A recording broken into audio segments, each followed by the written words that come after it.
여러분, 운전을 하다 보면 지켜야 하는 절대적인 규칙이 있습니다.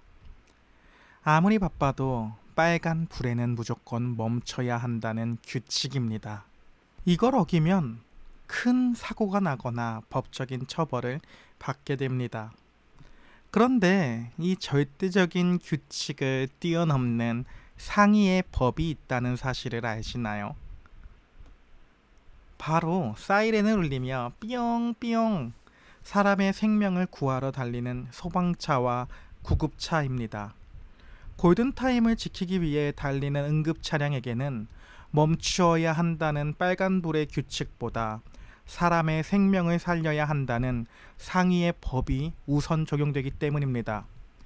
오늘 우리가 읽을 에스더서의 마지막 결말이 바로 이 기막힌 생명의 상위법에 대한 이야기입니다. 원수 하만은 나무에 매달려 죽었지만 그가 찍어놓은 유다인 말살 조서는 페르시아의 법상 여전히 취소되지 않은 채 서슬퍼렇게 그 법이 살아 있었습니다. 법적으로는 유다인들이 여전히 전멸당할 위기인 것입니다. 이 지워지지 않는 죽음의 법 앞에서 우리 하나님은 그것을 억지로 뜯어 고치는 것이 아니라 그것을 완전히 압도하는 더 강력한 생명의 조서, 더 상위의 법을 발행하시어 백성들에게 완벽한 승리를 선물하십니다. 슬픔을 기쁨으로, 통곡을 춤으로 바꾸시는 이 역전의 결말 이야기. 구약 역사서의 찬란한 마침표, 에스더 8장부터 10장까지의 이야기를 함께 살펴봅시다. 에스더 8장에서는 죽음의 조서를 덮어버린 생명의 새 조서가 나옵니다. 하만이 죽은 후에 에스더는 다시 왕 앞에 엎드려 눈물로 구합니다. 왜냐하면 하만이 작성한 유다인 전멸 조서가 여전히 살아있었기 때문입니다. 하지만 페르시아의 법상 한 번 내린 조서는 왕조차도 취소할 수 없었습니다. 대신 왕은 모르드게에게 왕의 반지를 넘겨주며 새로운 조서를 쓰게 합니다. 이에 모르드게는 왕의 어인을 찍어 제국 전역에 전가를 보냅니다. 그 내용은 놀라웠습니다. 12월 13일 유다인들은 함께 모여 자신들을 공격하는 대적들과 싸워 스스로 목숨을 보호하고 그들을 진멸하라. 즉 죽으라는 조서 위에 싸워서 이겨 살라라고 하는 더 강력한 조서가 기존의 죽음의 조서 위에 이 생명의 조서가 덮어서 씌어진 것입니다. 이 놀라운 생명의 조서가 반포되자 온 성은 즐거이 부르짖고 제국의 모든 유다인들에게는 마침내 기쁨과 즐거움의 빛이 찾아옵니다. 에스더 9장에서는 수백 년 전쟁의 종지부와 탈취물에 손대지 않은 순종에 대한 이야기가 나옵니다. 드디어 운명의 날인 두둥 12월 13일이 되었습니다. 대적들은 첫 번째 조서만 믿고 유다인들을 공격하려 했지만 이미 판세는 뒤집혔습니다.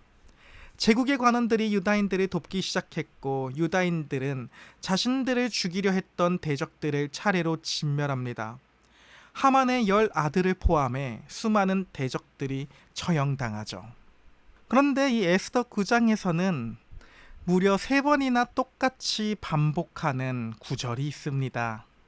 바로 그들의 재산에는 손을 대지 아니하였다는 기록입니다. 왕의 조서에는 분명 대적들의 재산을 탈취해도 된다고 허락되어 있었습니다. 합법적으로 떼돈을 벌 기회인 것입니다.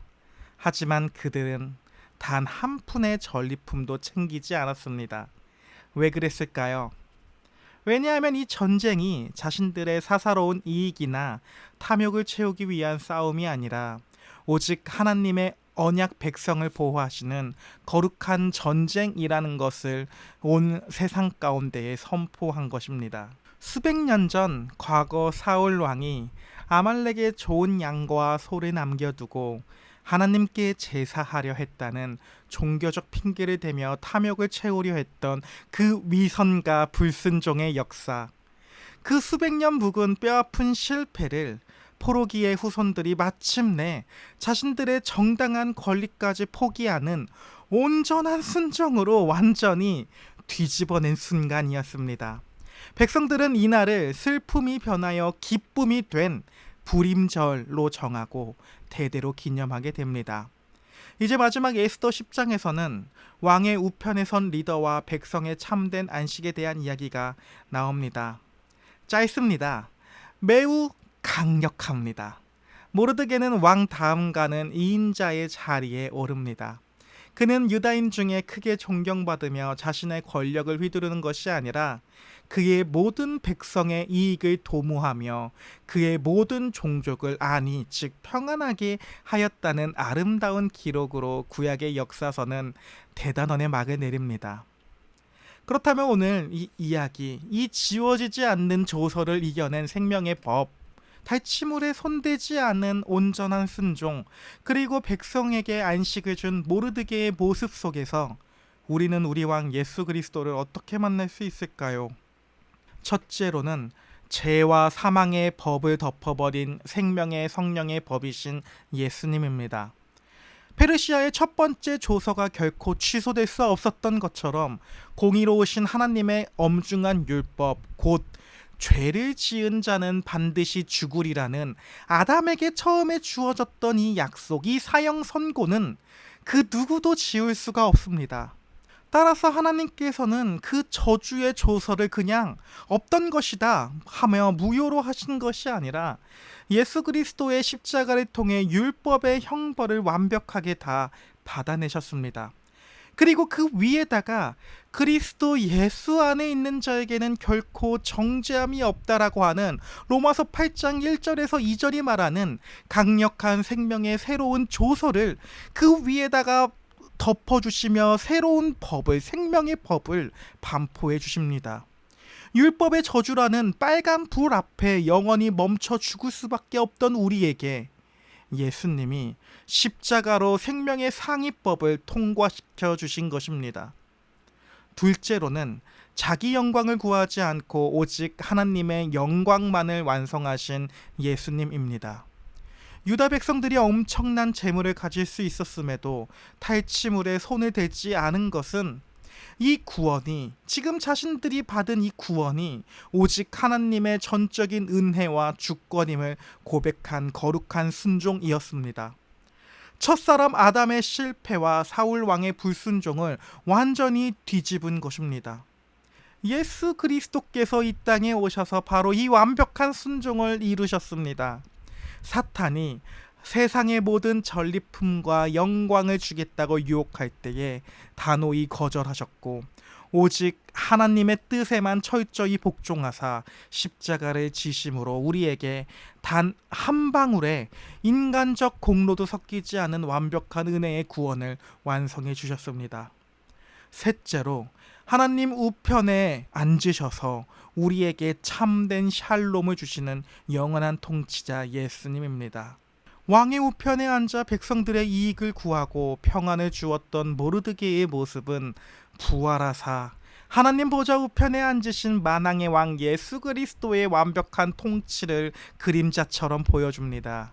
모르드게의 정치는 시간이 지나면 끝나지만 우리의 영원한 충보자이신 예수님은 지금도 하나님 우편에서 자기 백성인 우리의 이름을 하나하나 부르시며 영원한 안위와 평안 샬롬을 주고 계십니다.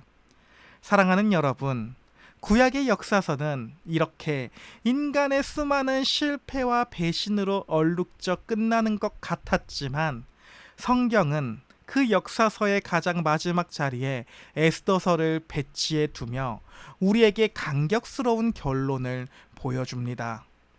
너희는 늘 실패하고 넘어질지라도 나의 주권적인 열심, 하나님의 그 열심은 결코 실패하지 않으며 기어이 너희에게 완벽한 승리를 주고야 말 것이다라고 보여주고 있는 것입니다. 그래서 에스더서가 역사서의 마지막에 오게 됩니다. 혹시 지금 나의 삶을 짓누르고 있는 세상과 거대한 장벽들과 야, 너는 패배자야 라고 끊임없이 정죄하는 사탄의 조서 앞에서 낙심하고 계십니까? 여러분에게 이미 반포된 왕의 새로운 조서, 곧 예수 그리스도의 십자가 복음을 펼쳐 드십시오. 여러분은 정죄 아래에 죽어갈 패배자가 아니라 왕의 보혈을 힘입어 대적을 짓밟고 일어설 영광스러운 승리자입니다. 따라서 오늘 하루 나의 유익과 세상의 전리품에 눈을 팔지 말고 우리를 대신해 생명의 법을 완성하시고 지금도 하나님 보좌 우편에서 우리를 위해 기도하시는 예수 그리스도만을 온전히 의지합시다. 그리하여 슬픔이 변하여 찬양이 되게 하시는 하나님의 그 압도적인 은혜 안에서 오늘 우리에게 주신 하루를 축제처럼 당당하게 살아가는 우리 모두가 될 수 있기를 예수님의 이름으로 기도합니다. 오늘 하루도 잘 견디어 갑시다. 힘냅시다.